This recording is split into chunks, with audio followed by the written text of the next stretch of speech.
Nas cores cinza, azul, vermelho e roxo, a imagem passa pelas letras do título. Em fundo branco, ponto de vista. Abaixo, 3 círculos sobrepostos formam um diagrama. Mariana Monteiro, apresentadora. Olá! Um dos combustíveis alternativos mais promissores para o Brasil é o hidrogênio verde. É que ele é produzido a partir da molécula da água. E água é o que não falta no nosso país. A energia é criada quando se faz a eletrólise da molécula do H2O, ou seja, quando ela é quebrada. Quando a eletricidade usada para quebrar a molécula da água vem de fontes sustentáveis, como eólica e solar, o hidrogênio resultante é chamado de verde. O hidrogênio verde oferece uma alternativa crucial aos métodos tradicionais de produção que emitem carbono, causando buracos na atmosfera terrestre. O investimento e a expansão dessa indústria podem impulsionar a inovação, gerando empregos qualificados e estimulando a economia.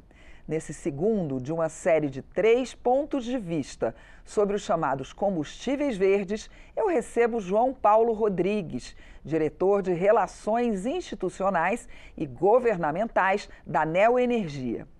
Além de já ser a encarregada da oferta de energia elétrica em cidades como Brasília, a empresa será a primeira a instalar uma usina de hidrogênio verde e um posto de abastecimento de combustível no Brasil, também aqui na capital. Combustíveis verdes, Olá, hidrogênio. João Paulo, muito bem-vindo. Olá, Mariana, obrigado pelo convite. Queria cumprimentar todos os telespectadores que estão nos assistindo também. Eu queria mostrar aqui um vídeo e, ao mesmo tempo, pedir para o senhor ir explicando, à medida que vai passando, como é que é feito esse processo até se chegar ao hidrogênio verde. Vamos lá. No fundo do estúdio há um telão. Eles se viram para ele.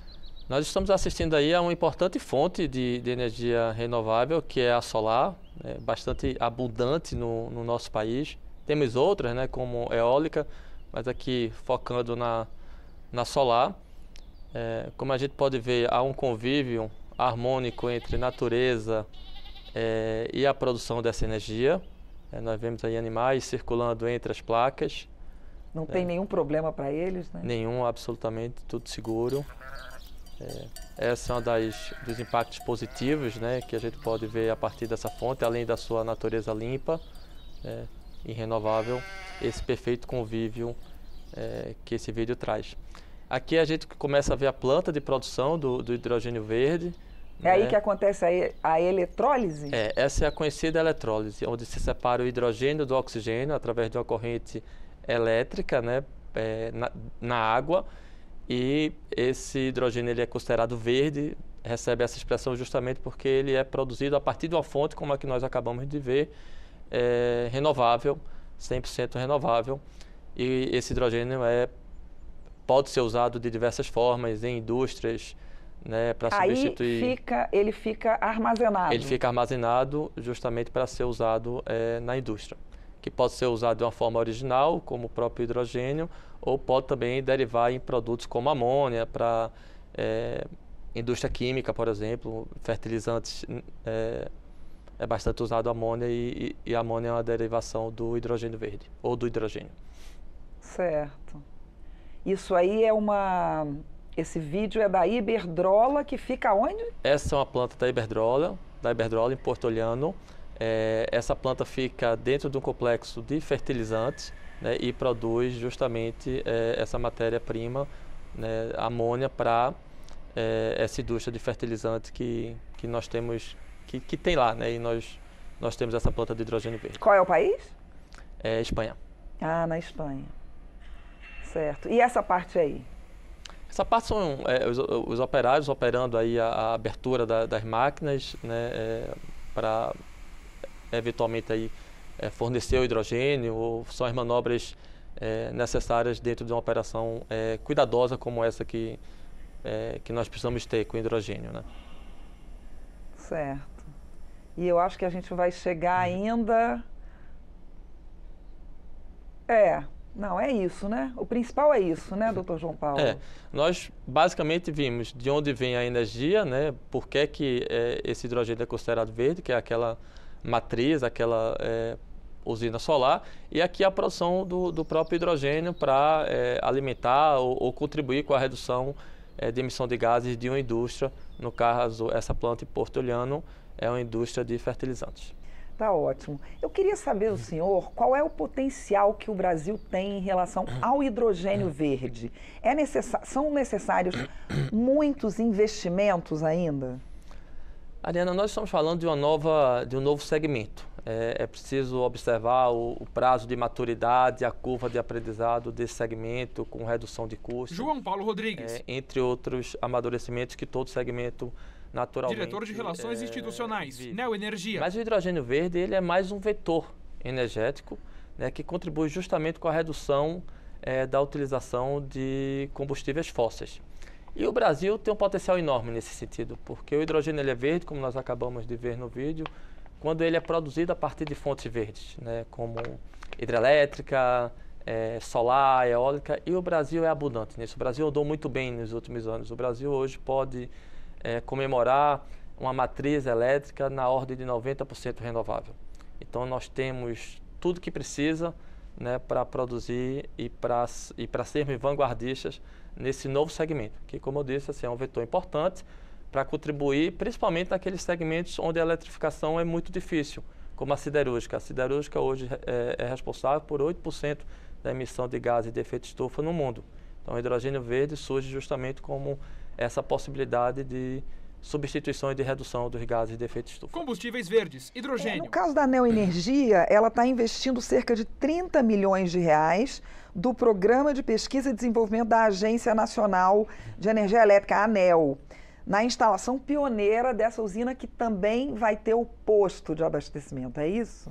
É isso. A Neoenergia acredita fortemente nesse novo segmento. A gente investe predominantemente em fontes renováveis, né? Nós temos, assim como o Brasil, aproximadamente uma matriz, se a gente considerasse a matriz do grupo, de 90% João Paulo renovável. Rodrigues, diretor de Relações Institucionais, A gente Neoenergia. está investindo, né? Começam as obras agora em janeiro do próximo ano, numa planta pioneira voltada para a mobilidade, né? Uma planta que deve estar sendo concluída até o final do primeiro semestre, um investimento de 30 milhões. Evidentemente, nós temos outros projetos sendo estudados, né, mas essa seria a nossa coroa, né, inicial e que nasce aqui na capital do nosso país como um projeto pioneiro e que certamente vai acrescentar muito para essa indústria que está só começando. E os carros, como é que é a adaptação da indústria automobilística a esse novo tipo de combustível que, na verdade, já estaria pronto no meio do ano que vem, então? Já estaria sendo oferecido?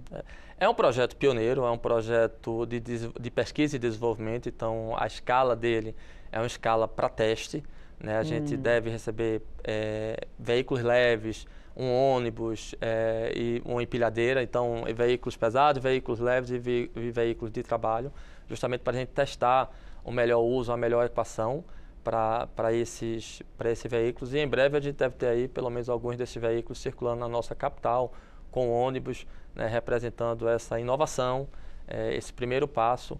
E nós estamos bastante esperançosos do que vem por aí. Então, esses veículos vocês mesmos já estão, digamos, desenvolvendo, são veículos específicos para se adaptarem a essa planta. Nós temos parcerias, né, com fabricantes, com montadoras de veículos.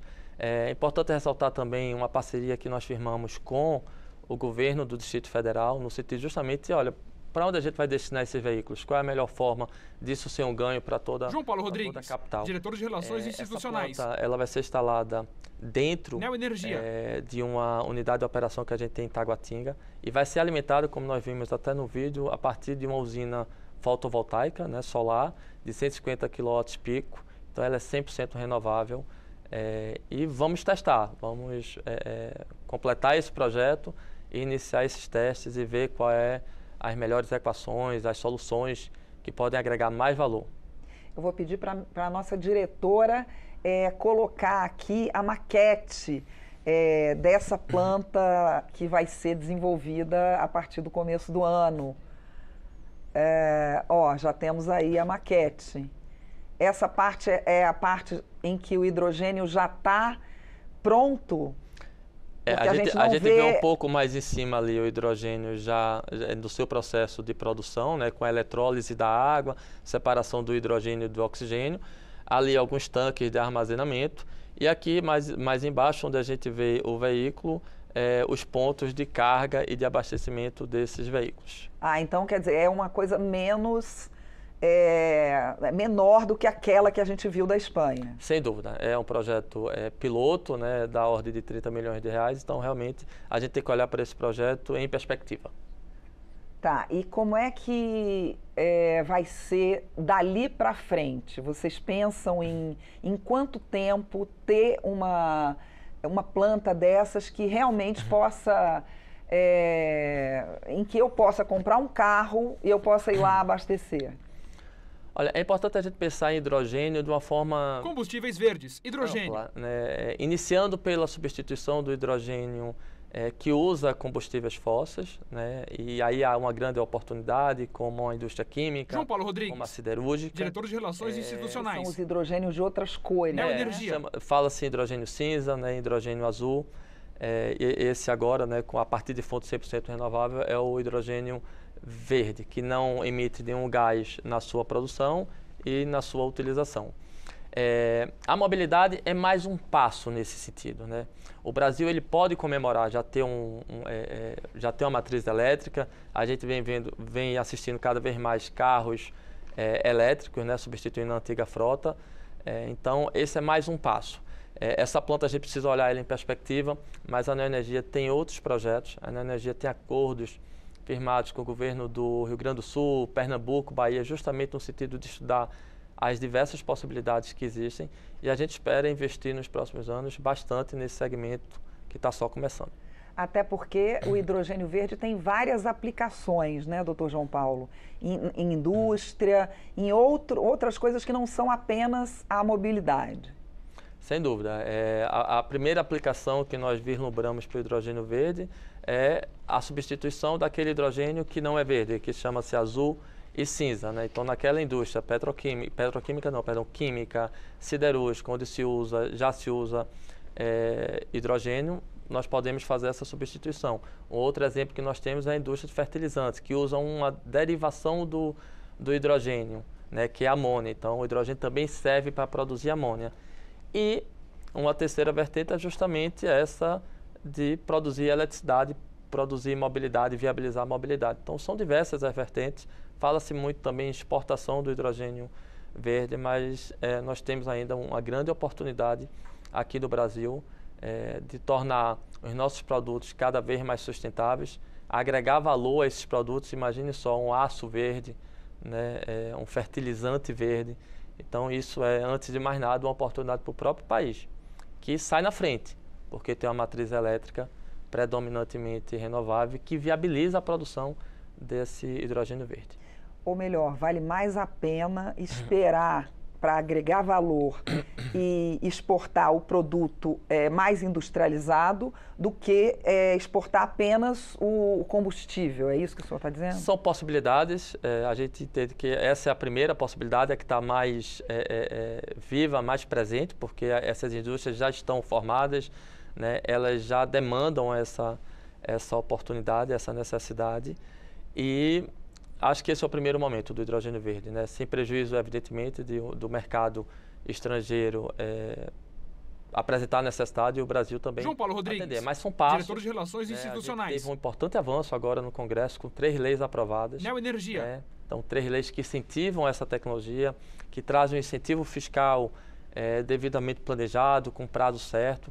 Então, acho que o Brasil está com a política pública que precisava e com a vontade dos empreendedores que precisava também, usufruindo de uma matriz elétrica renovável. Essa do combustível do futuro, que o presidente Lula, enfim, foi lá, mostrou tudo que estava acontecendo, como é que ela vai poder ajudar investimentos e outras vertentes dentro desse projeto do hidrogênio verde? Essa é a terceira lei de uma sequência de 3. Tivemos um marco legal do hidrogênio verde, depois uma lei adicional falando dos incentivos fiscais, e agora essa lei que traz metas, diretrizes para a aviação, para a mobilidade, né, traz diretrizes para políticas públicas. João Paulo Rodrigues. Então, eu acho que diretor de Relações Institucionais. Ele fecha esse ciclo para que Neoenergia. Isso que a gente está vendo numa planta que é uma planta teste, possa ganhar escala com a devida segurança jurídica e com o devido incentivo e segurança. Vão ser 18 bilhões e 300 milhões de reais no período de 2028 a 2032, que vão vir de créditos fiscais da contribuição social sobre lucro líquido, né, a CSLL. É um belo investimento, né, doutor João Paulo? É um incentivo importante, tem uma duração já previamente fixada de 5 anos. Combustíveis verdes, hidrogênio. E que tem uma previsão lá no marco legal de aplicação através de um meio concorrencial, ou seja, o empreendedor que quiser acessar esse incentivo, ele vai ter que concorrer, vai ter que mostrar que o projeto dele é melhor. Isso faz com que a aplicação e a distribuição desse incentivo seja ou tenda a ser isonômica. Então, nós achamos que o marco legal veio ao encontro João Paulo Rodrigues. dos anseios e das necessidades que um novo segmento como esse diretor de Relações Institucionais. Pois é, o Brasil já conta com uma matriz energética muito boa. Nesses 3 programas a gente está falando sobre alguns aspectos dela. Vamos falar sobre o álcool. Já temos biodiesel. Dentro da gasolina já temos álcool e biodiesel. Já existem os carros flex, mas ainda se fala muito no hidrogênio verde. Por que o hidrogênio verde seria melhor e mais avançado do que o que já temos hoje em dia, que já é avançado? Essa é uma excelente pergunta, Mariana, porque há uma certa confusão entre matriz elétrica, comum essa confusão entre matriz elétrica e matriz energética. A matriz elétrica do Brasil, como você disse, ela é predominantemente renovável e merece aí ser comemorada por todos nós. Essa matriz está devidamente equacionada e é ela que viabiliza a produção do hidrogênio verde. Mas o hidrogênio verde, ele é, acima de tudo, um vetor energético. A matriz energética do Brasil não é tão renovável como a elétrica. João Paulo Rodrigues. A gente tem aproximadamente 40%. Diretor de Relações Institucionais, Neoenergia. O mundo está na ordem de 14%. É nessa matriz energética onde mora a primeira grande oportunidade. É a gente pegar aquelas indústrias que têm uma dificuldade de eletrificação, porque precisam chegar a temperaturas muito avançadas, têm uma determinada constância, e que usam hidrogênio hoje a partir de combustíveis fósseis, né, que é o famoso hidrogênio cinza e azul, fazer com que essas indústrias possam contribuir com essa matriz energética, com a renovação dessa matriz energética. Então, o hidrogênio é, acima de tudo, um vetor energético, né, que vai contribuir para a descarbonização dessas indústrias e, sim, de outros segmentos que já têm acesso à eletricidade, mas, acima de tudo, um vetor energético. Mais do que o combustível do futuro, digamos assim. Eu diria que ele é um combustível do futuro se a gente pensar que ele é um vetor energético. Ele não é a eletricidade do futuro, porque nós temos uma boa situação nacional, mas nada impede que ele venha também para a matriz elétrica em algum momento. Mas eu diria que um país que tem uma matriz elétrica renovável, um país que é 100%, que o sistema é 100% interligado, um país que tem 99,8% da sua população atendida por energia elétrica, o primeiro passo do hidrogênio verde é trabalhar em indústrias de difícil eletrificação. Aquelas indústrias de fácil eletrificação, a gente já está percorrendo esse caminho. E quais são essas indústrias? Siderúrgica é um exemplo, química é outro exemplo, fertilizantes nitrogenados, né, como a ureia, é um outro exemplo. Então são fertilizantes mais ecológicos? São mais ecológicos, porque sendo a partir de hidrogênio verde, eu diria que são renováveis e ecológicos, sim. Eu gostaria de perguntar se o hidrogênio verde passará a ser uma energia do presente em quanto tempo? É a energia do futuro? Passará a ser a energia do presente em quanto tempo, o senhor acha? Difícil estimar, porque a gente precisa, depende de mercado, depende da aplicação efetiva dessas políticas públicas que acabaram de ser, desses marcos legais que acabaram de ser aprovados, mas determinadas aplicações, Mariana, são imediatas. A gente viu uma planta aqui, teste, a gente tem outros projetos em andamento, a gente tem uma consulta estratégica, uma chamada estratégica apresentada pela ANEEL para que as empresas possam apresentar projetos. Foram apresentados 19 projetos, dos quais 5 são nossos. Então, é para já. O tamanho que esse segmento vai ter e a curva do seu amadurecimento é difícil dizer, mas eu diria que a aplicação ela é para já. Tá certo.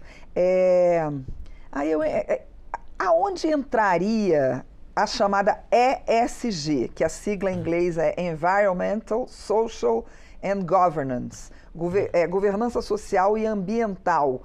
No que o hidrogênio verde facilitaria, ou o que essa sigla facilitaria no desenvolvimento do hidrogênio verde? Eu arriscaria dizer, Mariana, que talvez seja um dos maiores desafios do século XXI a nossa transição energética, né? Assunto que vem sendo discutido aí pelo mundo inteiro, por privados, pelo setor público. E o hidrogênio verde é um vetor importante para acelerar essa transformação, essa transição. Quando a gente pensa em transição energética, a gente tem que pensar em fontes renováveis. João Paulo Rodrigues, diretor de Relações Institucionais. Eficiência energética, ou seja, redução, uso racional da energia. Neoenergia. Nós temos e fazemos. E tecnologia. O hidrogênio verde é um pouco dessas três coisas. E quando a gente fala dessa sigla, né, ESG, a gente está falando de um movimento integrado. Né, um movimento que não dispensa a outros. Né, você pode atuar em paralelo. Então, o hidrogênio verde ele não está para substituir eventualmente uma fonte já renovável, mas ele está para contribuir com essa transição energética, com a tecnologia nova, né, com consumo mais racional. Combustíveis verdes, hidrogênio. Acima de tudo, renovável. Então, ele vai ao encontro dessa sigla. Como é que o senhor acha que o governo brasileiro, os governos, principalmente o governo federal, está lidando com as variáveis dessa sigla? Nós temos visto cada vez mais uma preocupação João Paulo Rodrigues, genuína, diretor de Relações Institucionais, que não é longe de ser romântica, ela é uma preocupação genuína, né, porque você trabalhar essa sigla, você trabalhar essas colunas, esses pilares, não é uma questão só de querer fazer o bem, é querer fazer o bem e querer tornar o seu ambiente, e é um ambiente empresarial que eu estou falando, é um ambiente público, estatal que eu estou falando, cada vez mais sustentável. Nós tomamos essa convicção já há algum tempo que se a gente não cuidar do nosso entorno, não basta olhar para nossas redes, para as nossas produções de energia no modo só de engenharia, olhando só para dentro. A gente precisa cuidar do nosso entorno. É isso que torna as companhias e os estados cada vez mais sustentáveis. Então, está no nosso DNA, nós temos internamente metas de toda sorte, de gênero, de raça, de descarbonização, e isso está na nossa estratégia, né? Na decisão, na tomada de decisão do que a gente vai investir, do que a gente vai fazer, a exemplo dessa planta aqui no Distrito Federal. E a gente tem visto isso em todos os cantos. A nossa integração com as secretarias estaduais do meio ambiente, a nossa integração com os ministérios que tratam do assunto é muito grande, e a gente vê cada vez mais, mesmo aquelas pastas que não cuidam do assunto de forma pioneira, também integrando essa sigla, né, essa política nas suas decisões, nos seus direcionamentos. Então, eu acho que é um caminho sem volta e que só está trazendo coisas boas e valor agregado para a sociedade em geral. O senhor já falou de várias vantagens do hidrogênio verde. Uma outra é a questão do armazenamento, né? Ele pode ser transportado de diversas maneiras, seja como gás comprimido, líquido, criogênio ou absorvido em materiais como hidretos metálicos. Explica um pouquinho melhor isso. Olha, é bem técnico essa explicação. Se der para traduzir. O transporte do hidrogênio verde, o hidrogênio é altamente inflamável. Então, o que eu diria para deixar uma resposta bem assim palpável é que há um desafio grande no seu transporte. É por isso que a gente vislumbra, ou é também por isso que a gente vislumbra a primeira aplicação do hidrogênio verde, onde já se usa hidrogênio. Muito mais do que mobilidade ou do que situações que você demanda, ou como exportação você demanda um transporte. É possível, mas você precisa de uma infraestrutura, e mais do que uma infraestrutura, você precisa de uma logística, né, que dê conta desse transporte. Então, é um caminho, mas assim como foi a energia elétrica há anos atrás, você precisa de uma infraestrutura e você precisa de uma logística. Então, ainda temos uns passos para dar. E de segurança, né, porque é altamente inflamável. Quais os problemas para a implantação do hidrogênio? O senhor falou que na questão governamental tem ido bem e tudo, mas ainda existem entraves? O primeiro desafio, eu acho que era segurança jurídica e incentivo. João Paulo Rodrigues, esse desafio foi recentemente, diretor de Relações Institucionais, Neoenergia. Ultrapassado através dos marcos que nós comentamos aqui. Eu acho que agora a curva e amadurecimento da infraestrutura, da logística, né, e da tecnologia para que se torne viável. Né? Um outro aspecto dessa viabilidade que nós podemos enxergar é que o Brasil, os empreendedores, os tomadores de decisão, efetivamente consigam agregar valor, né, aos seus produtos. Nesse primeiro momento, o hidrogênio verde tem um custo, ele precisa agregar valor para valer a pena, mas na medida que ele for sendo aplicado, que as tecnologias forem sendo desenvolvidas, assim como foram outras e são todas, a ideia é que cada vez mais esses custos reduza e fique cada vez mais acessível para grandes indústrias, para médias indústrias, para a mobilidade, como nós estamos vendo. Combustíveis verdes, hidrogênio. Nessa aplicação aqui no Distrito Federal. Então, eu acho que o caminho está traçado, agora começar a seguir ele. Boa sorte, então, com essa nova energia que vai entrar de vez para a nossa matriz energética. Muito obrigada. Eu agradeço demais, Mariana. Obrigado. Eu conversei com o João Paulo Rodrigues, diretor de Relações Institucionais e Governamentais da Neoenergia, sobre o hidrogênio verde no processo de transição energética. Eu sou Mariana Monteiro e esse programa faz parte da série de 3 programas Ponto de Vista sobre os combustíveis alternativos, também conhecidos como combustíveis verdes. Você encontra este e os outros 2 episódios da série no YouTube da Câmara. Até a próxima. Câmara.leg.br. Créditos na tela. Logo, Câmara dos Deputados. Brasília, outubro de 2024. Câmara.leg.br.